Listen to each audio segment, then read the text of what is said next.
So as a nutritionist, I'm always in a constant dilemma, okay, because there are myths and there are facts, and this keeps changing, okay. In my 2 decades of practice, I have seen now the 2015 guideline released by the American Heart Foundation actually says you can now recommend 10% of saturated fat. It's good for your health, and you can recommend up to 30% of good fats in the diet.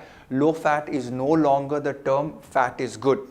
Now, having said this, from 1960 to 2015, fat was crucified, and we nutritionists were taught and led to believe by researchers that that is good. So my philosophy now has changed towards see what's good for your body, check nutrigenomics. However, when I do choose my meats, I choose lean meat which has lesser saturated fat in it. In fact, if you take chicken with skin on and chicken without the skin, there is a almost 25% difference in fat content by just removing the skin of the chicken.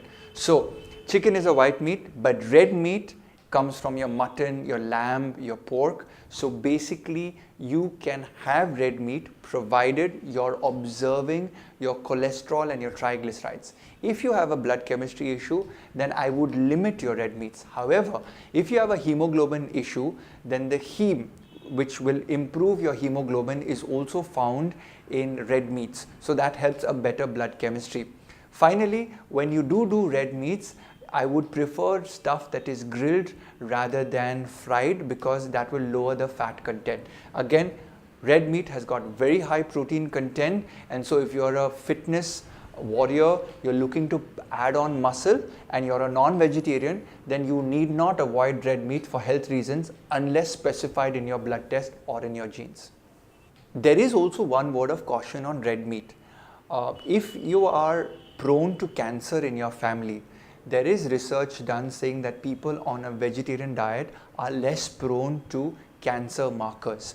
Therefore, if there is a history of cancer in your family, or you do a genetic test checking for your antioxidant markers, your oxidative stress markers, as well as your detoxification markers, and these genes don't work very well, and you suspect that the food doesn't settle well with you, then avoid red meat. You can further do, if you're a woman, you can further do the breast cancer genes, which is the BRCA1, BRCA2 genes, have all of their profiles tested. And if you do have a higher risk of cancer, then I would suggest that you avoid red meat.